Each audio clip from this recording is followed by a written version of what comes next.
Winterland, you're my sailing ship. Guide me in when you head for your trip. Right out of this wicked black and into bright sand. Straight toward the warm sun and into his hands. I'll let my feet roll. I'll break in your arms, I'll lose control. When I get there, I'll know the answer. Let me know when I get closer.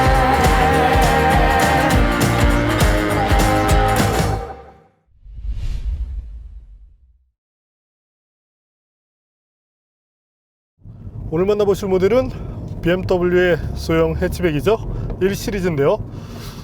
기존에 나왔던 1 시리즈 타사의 해치백들이 모두 전륜구동 방식을 기본으로 했던 것에 반해서 후륜구동이라는 독특한 구조로 다른 그런 면모를 보여왔습니다.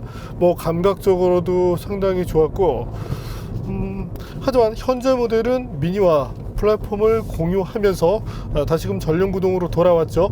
일부 이제 뭐 BMW X1을 비롯해서 이 시리즈도 마찬가지지만 전륜구동 쪽으로 오면서 조금 섭섭한 그런 느낌이 있긴 하나, 그래도 BMW가 세팅을 잘하는 브랜드인 만큼 기대감은 다소 커지는데요. 자, 그럼 엔트리 모델 BMW 118D가 어떤 매력을 보여줄지 잠시 후 함께 느껴보시겠습니다.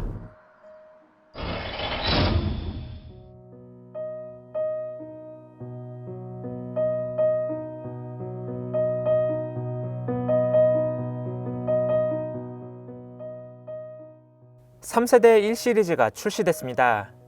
구동 방식 변경이 가장 큰 특징인데요. 이전 모델과 비교했을 때 엔진룸 부분이 짧아지고 캐빈룸이 길어졌습니다. 전면은 날카롭게 다듬은 헤드램프와 각지고 면적이 커진 그릴이 적용됐습니다. 측면은 전형적인 해치백 모습이고 휠은 18인치입니다. 후면은 L자형 리어램프를 상어 지느러미 모습으로 꾸몄고요. 범퍼도 각진 모습으로 다부진 인상을 전합니다. 머플러도 제법 스포티해 보이죠? 테스트 모델은 M 스포츠 모델로 휠에도 M 배지가 있는데 브레이크는 일반 사양입니다. 실내는 BMW의 최신 테마로 꾸며집니다. 비대칭 구조로 운전자를 향해 기울어진 모습이죠. 금속 느낌을 흉내낸 플라스틱 장식이 앰비언트 라이트 역할을 하는 것도 특징입니다. 1 시리즈도 계기판과 센터 패시아에 큰 사이즈의 디스플레이를 사용합니다. 계기판은 주행 모드에 따라 다르게 보이고 부분적으로 정보도 변경할 수 있습니다. A클래스는 내비게이션이 옵션인데 반해 1 시리즈는 기본입니다. 무선 애플 카플레이도 지원하고요. 시트는 버킷 타입이며 쿠션 익스텐션과 사이드 볼스터 조절 기능이 있습니다.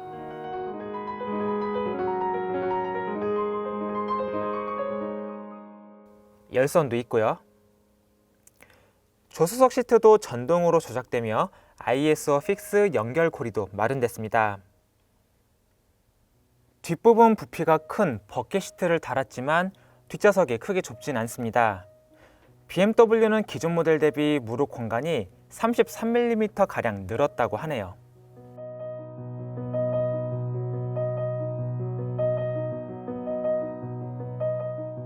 A클래스와 달리 중앙에 송풍구나 센터 암레스트도 마련됐습니다. 하지만 센터 터널은 높은 편이죠. 트렁크가 독특하게 욕조를 떠올리는 모습입니다.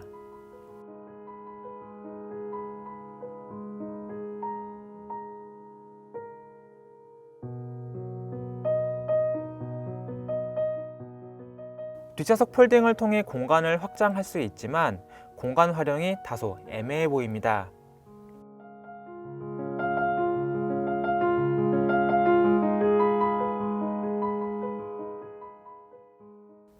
잠시 118D가 들려주는 감성 측면의 소리를 들어볼까요?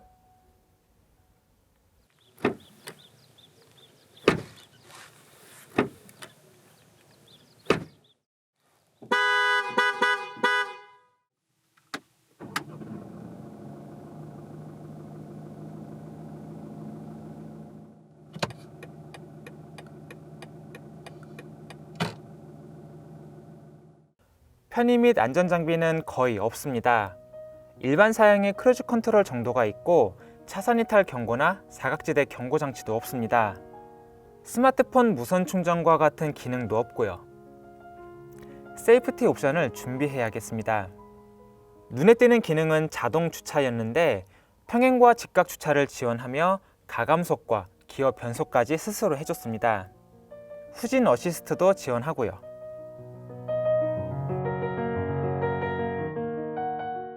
가격이 조금 비싼 느낌입니다. 디젤 엔진이긴 한데 20D 엔진이 아닌 저출력 18D 엔진이 기본이니 아무래도 벤츠 A클래스 대비 비싸 보입니다.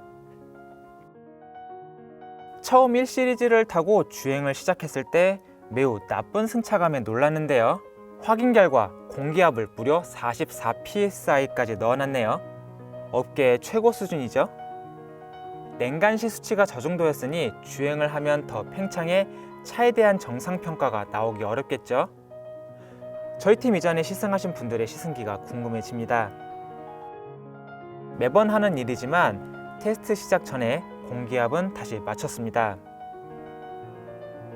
이번 1시리즈에서 구동 방식이 변경됐습니다. 다이내믹한 주행 감각을 강조한다는데 주행 성능은 확인해 볼까요?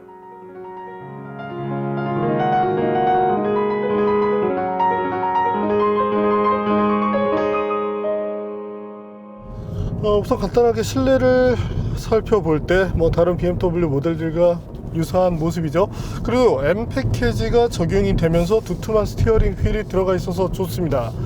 네, 예전에도 제가 이제 BMW의 이 스티어링 휠에 대해서는 상당히 만족을 했었는데 손에 잡히는 느낌 여러 가지 부분에서 만족감을 느낄 수 있네요. 차량 사이즈를 감안했을 때 센터페시아 디스플레이 모니터도 적당한 크기고 계기판의 디스플레이가 좀 작아 보이긴 하지만 차량의 어떤 그 전체적인 분위기를 해치지는 않습니다. 새로운 기어 노브, 작은 기어 노브도 제법 손에 잘 잡히는 느낌이 있고요. 자, 그럼 지금부터 BMW 118D M 스포츠 패키지가 적용된 이 모델과 함께 달려볼까요? 주행 안전장치는 임시적으로 인디비주얼로 설정을 했습니다. 자세 지여 장치는 잠깐 해제를 해보겠습니다.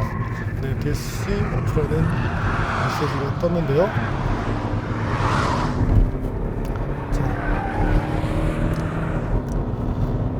현재처럼 가속이 유지되고 있을 때 그래도 상당히 좀 여유로운 그런 모습이 비춰지는데 아무래도 출력 자체가 크게 높은 편은 아닙니다. BMW 라인업 내에서 가장 이 출력이 낮은 국내를 기준으로 봤을 때 가장 출력이 낮은 엔진을 사용하기 때문인데 현재 엔진 최고 출력은 150마력, 최대 토크 35.7kg/를 갖고 있는 것으로 알려져 있습니다. 처음에 국내 1 시리즈가 나왔을 때 그래도 이 120D라는 상급 모델이 있었는데 지금은 아쉽게도 이제 118D만 판매가 되고 있죠. 그럼에도 불구하고 가격은 예전 120D를 훌쩍 더 뛰어넘는 그런 정도의 수준을 보여주고 있는 만큼 적어도 가격 부분에서는 예전 모델을 앞섰다 이렇게 봐주시면 되겠네요. 어쨌든 가격이 제일 중요한데 요즘 BMW 가격 그렇다고요. 자, 그래도 BMW가 잘하는 그런 부분들이 있습니다. 네, 좋은 변속기를 가져와서 세팅을 참 잘한다는 것인데요. 지난번에 보셨던 A클래스 세단, A클래스가 대부분 이제 7단 듀얼 클러치를 사용해서 상당히 이상적인 그런 성능을 뽑아내고 있지만, 네, 현재 BMW는 토크 컨버터 방식의 자동 변속기만으로도 그에 준하는 성능을 보여줍니다. 준한다고 말씀을 드렸지만 보편적인 그런 기준에서는 거의 차이가 없는 정도의 수준인 만큼, 네, 현재 이 자동 변속기 상당히 메리트가 있다고 말씀을 드리고 싶네요. 후륜구동형이 그래도 조금 이 반응 스피드 면에서 낮긴 한데 전륜구동형 변속기도 전문 회사 제품을 가져다 쓰는 만큼 그래도 충분한 만족감을 보여주고 있습니다. 자, 그리고 이 발진 가속을 할 때 느낌, 다른 이제 디젤 모델을 타다 보면 조금 멈칫했다가 갑자기 토크가 훅 커졌다가 뒤에 가서 또 죽었다가 또 밟고 있으면 또 훅 커졌다가 죽었다가 이런 것들이 반복되는데, 네, 어느 정도 리니어하게 토크 밴드를 가져가는 것이 마음에 드는데요. 물론 이렇게 리니어한 토크 밴드가 때로는 가속감을 무디게 만드는 요소로 작용하지만 실제 차를 달리게 하는 데는 조금 더 유리한 모습이 되기도 합니다. 자, 그렇다면 BMW 118D의 가속 성능에 대해서도 한번 알아볼까요?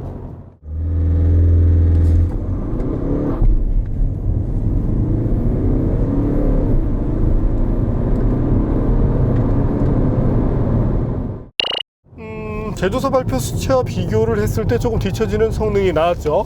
현재 모델에는 18인치 타이어가 채용되어 있습니다. 이게 이제 등급별로 17, 18, 19인치 이렇게 사용이 되는데, 네, 이 에디션 버전에는 19인치가 사용되고 있죠. 하지만 뭐 승차감 측면이라든지 뭐 크게 중요하진 않지만 타이어 값, 그 밖에 뭐 연비를 비롯해서 이런 측면으로 놓고 본다면 이 차에는 사실 18인치 이상의 것이 너무 과하다, 이렇게 말씀을 드리고 싶네요. 또한 이제 이 발진 가속 성능 보셨겠지만 17인치였다면 제조사 발표 수치를 그대로 보여주었을 것 같은데, 아무래도 이제 휠의 인치수가 커지게 되고 그에 따라서 네, 휠이나 타이어의 무게가 이제 증가하는 만큼 가속 부분에선 조금 손해가 있었다, 이렇게 봐주시면 되겠습니다. 이제 고출력으로 가게 되면 이게 뭐 19인치든 20인치든 크게 영향을 받지 않는데, 아무래도 이 마력이나 토크가 조금 낮게 설정된 차에서는 그런 것들이 조금 크게 다가올 수 있다, 이렇게 봐주시면 됩니다. 자, 그래도 BMW라고 했을 때 늘상 그들이 자랑하는 영역이 있죠. 바로 핸들링인데요. 현재도 스티어링 휠을 매우 작게 돌리는 것만으로도 차가 날카롭게 움직이는 것을 볼 수 있습니다. 자, 후륜구동 모델이 사실 저는 더 좋았거든요. 하지만 뭐 플랫폼의 통일을 통해서 뭐 어쨌든 원가 절감이라는 이런 효과도 있고, 효율성 부분으로 놓고 본다면 제조사 차원에서 그것을 택할 수밖에 없기 때문에 그걸 탓하고 싶지는 않습니다. 그래서 BMW가 그래도 우리가 예전 모델보다는 조금 더 나아야 되지 않겠니? 라는 이 내부 고민을 가지고 뭔가를 했겠죠. 자, 그렇다면 이번에 김선웅 기자에게 그 뭔가, 네, 그 뭔가에 대해서 한번 얘기를 들어보시죠.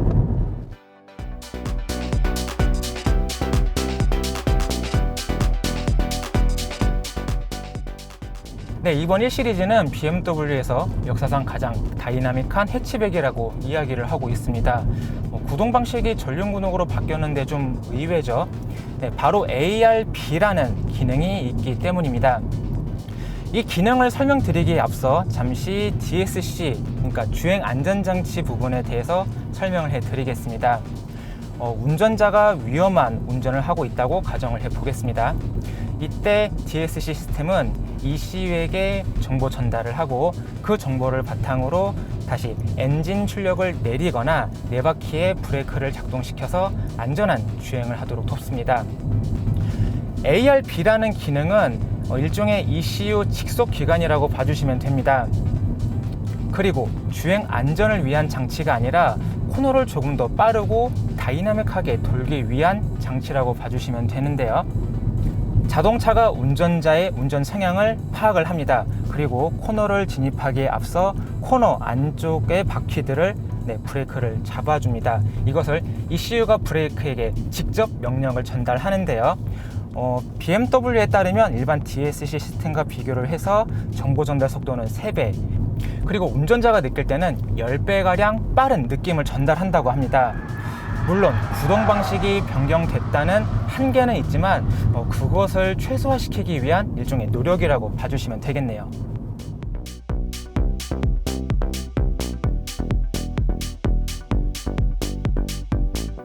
자, ARB라는 기능이 갖춰져 있죠. 그런 것들을 뭐 BMW는 이제 사람이 10배를 느낄 수 있다라고 이렇게 얘기를 하는데, 전 둔해서 그런지 그렇게는 절대 못 느끼겠습니다. 다만 이제 운전을 하고 있을 때 코너의 진입이 더 날카로워졌다. 하지만 스티어링 기어비 자체도 지금 타이트하게 조여져 있기 때문에 이것이 꼭 ARB에 의한 것이다 라고 확신은 하기는 어렵지만 어쨌든 감각적으로는 날카로운 맛을 살리고자 노력을 했습니다. 하나 이제 재미난 것이 앞서 저희가 소개해드렸던 메르세데스 벤츠 A클래스의 경우 이 리어 측의 움직임, 일정의 요를 조금 허용하는 그런 모습을 보였거든요.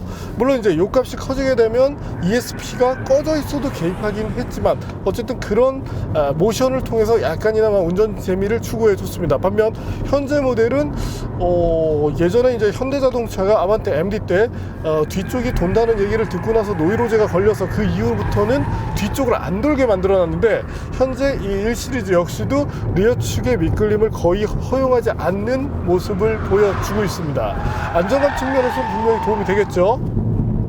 하지만 전륜구동 모델이라도 리어 축의 움직임을 빨리 가져가고자 일본 매니아분들은 뭐 타이어의 공기압을 무지막지하게 높인다든지 그런 꼼수를 쓰기도 합니다. 때문에 어떤 매니아적인 입장에서 바라본다면 이 차의 거동 자체, 프론트 쪽의 움직임이 상당히 날카롭게 다듬어져 있지만 리어 측이 다소 좀 마일드하게 이렇게 따라오는 모습을 보여주는 만큼 이 부분에 대해서는 호불호가 갈릴 것 같네요. 앞서 김선웅 기자가 그 ARB에 대해서 이런 것들이 이제 기술적인 부분에서의 가치가 있고 이런 것들이 약간의 이점이 된다라고 얘기는 했지만 따로 얘기를 할 때 나는 이런 감각이 조금 인위적이어서 싫어요 라고 이렇게 얘기를 했습니다. 오프터 레코드였니? 뭐 어쨌든 그렇고요. BMW를 처음 겪는 소비자, 그분들께 BMW가 전하고자 하는 그 철학이라든지 이런 부분들을 어필한다는 측면에서 보면 이와 같은 이제 세팅, 그러면서도 안정감을 유지시켜 주기 때문에 장점이 될 수도 있다는 생각을 해보는데요. 반면 이제 예전부터 전통적으로 BMW를 좋아했었던 그런 매니아들이 보기에는 조금 이 뭐지 싶은 그런 느낌도 있습니다. 저 역시도 오래전에 지금도 물론 BMW 좋아하는 모델들이 많이 있지만 그때는 정말 자타가 공인하는 BMW 바였거든요. 심지어는 MSN 메신저 그 닉네임도 엠파워라는 것을 썼었습니다. 근데 요즘에는 MSN이 뭔지 모르시는 분들도 계시겠구나. 자, 어쨌든 순수한 핸들링 측면에서 놓고 본다면 조금이나마 이점이 있긴 하지만 조금은 인위적인 느낌이 있다는 점을 감안해 주시면 좋겠고, 그래도 안전한 분위기 속에서 적당히 달리는 재미를 추구할 수 있다는 점만은 분명합니다. 자, 그렇다면 118D 과연 제동 성능은 어떻게 나오는지 한번 확인해 볼까요?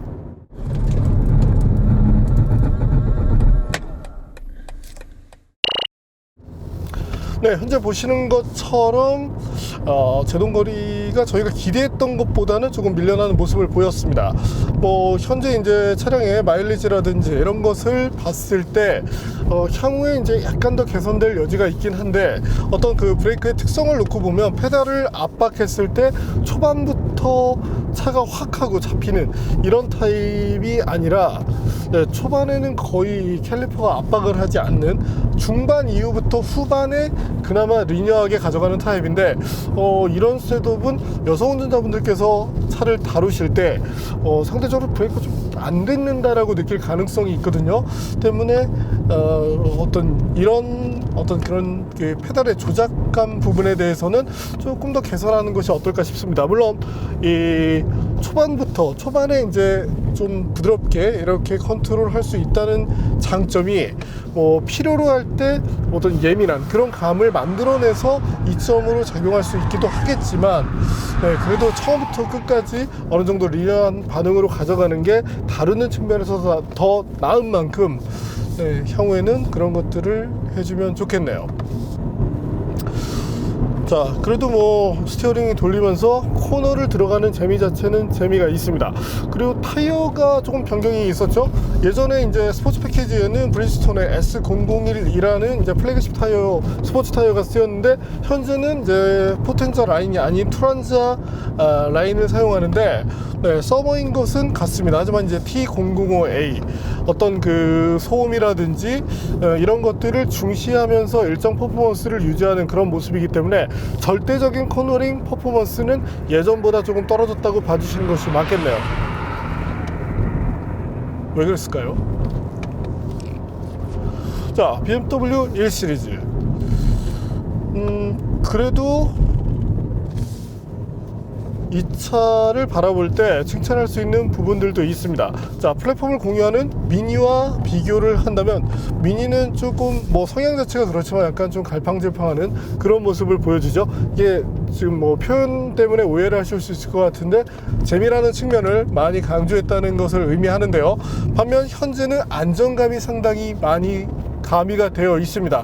이를 통해서 미니와 BMW 간에 어떤 뭐 같은 플랫폼을 쓰지만 이 갭을 확실했다는 점은 분명한 장점이 됩니다. 다만 가격이라는 부분, A클래스가 처음 나왔을 때 3,800만 원에 너무 가진 게 없어서 사실 아쉬움을 자아냈었죠. 스티어링 휠 같은 경우도 사실 엉망이었습니다. 반면 현재 BMW 타고 있을 때 이 차의 구성 자체는 좋지만 가격을 생각한다면 다소 부담스러운 것도 사실이거든요. 네, 앞서도 이제 잠깐 얘기를 드렸지만 BMW가 이 가격 정책 부분에 대해서 조금 더 합리적으로 가질 수 있다면 더 많은 소비자들이 이 BMW의 팬이 되지 않을까 싶네요. 지금 대강 놓고 본다면 차값에서 한 8에서 10% 정도 할인이 되면 제 가치가 나올 것 같습니다. 현재 이 시트 어떤 뭐 질감이라든지 이런 부분은 상당히 좋은데, 이 도어 트림 이쪽으로 봤을 때 플라스틱, 좀 생 플라스틱의 느낌이 나고, 이 패브릭 소재 자체도 고급스러운 느낌이 별로 없거든요. 물론 이제 시트에 쓰인 패브릭 소재는 그래도 미끌림을 방지하고자 어떤 그 가공을 해놨는데, 눈에 보이는 측면에 대해서도 조금 더 신경을 써주면 좋겠습니다. BMW는 누가 뭐래도 저타 공인의 프리미엄 브랜드니까요. 자, 그래도 이 118D를 탔을 때 만족하는 부분이 있습니다. 바로 주행 연비죠. 현재 보시는 공식 주행 연비. 하지만 고속도로 등에 올랐을 때 크루징 환경이 유지될 때는 적어도 뭐 리터당 20km 정도는 쉽게 갈 수 있는 만큼 어떤 연비를 목적으로 타시는 분들이라면 충분히 만족하실 수 있으리라, 이렇게 전망을 해봅니다.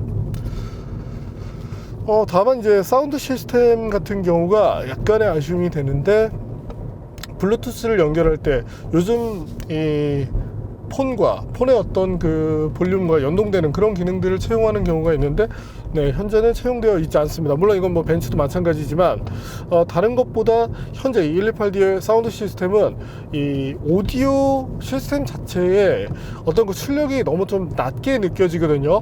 때문에 A클래스와 비교를 하더라도 A클래스 쪽의 사운드 시스템이 더 낫다고 얘기를 하게 되는데, 이런 조금 세부적인 것들에 대한 만족감을 올려줄 수 있도록 구성을 달리해보는 것도 좋겠습니다. 자, 이번에는 MVH에 대한 얘기를 해볼까요? 우선 정숙성을 한번 보죠.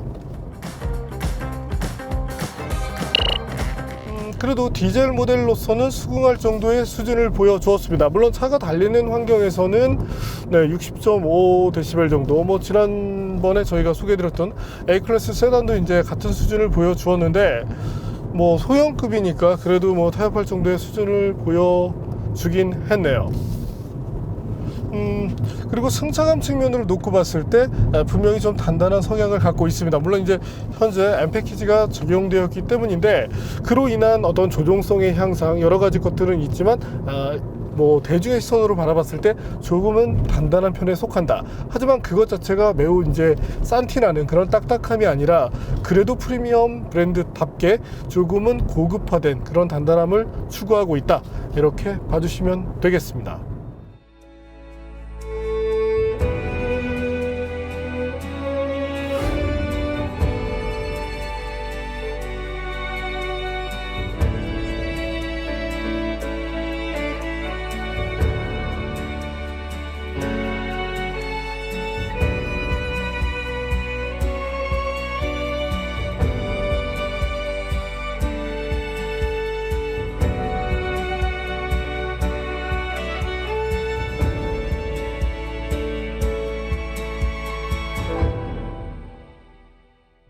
네, 오늘 만난 BMW 118D.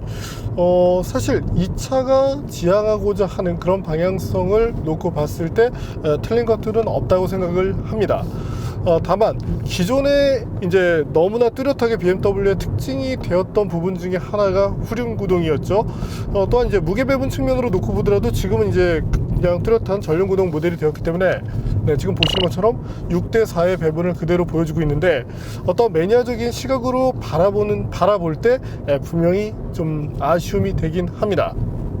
하지만 네, 그래도 전륜구동 모델로서 어떤 감각적인 요소를 키우고자 많은 것들을 노력했고, 적어도 엔트리 모델이지만 제시해야 될 것들을 적당히 제시한 것으로 볼 때 그래도 1시리즈는 가치 있는 자동차 중에 하나라고 얘기를 하고 싶습니다.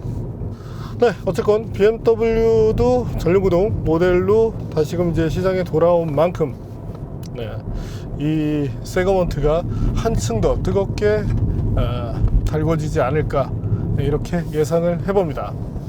그래도 뭐 BMW 팬들이 좋아할 만한 그런 것들이 어느 정도 눈에 보이긴 해서 좋네요. 후방 카메라는 뭐 화질은 동급에서 가장 좋은 것 같고요. 네, 오늘은 전륜구동으로 돌아와서 조금 아쉽긴 한데 그래도 뭐 세팅을 통해서 극복하고자 노력을 한 BMW 118D를 만나봤습니다.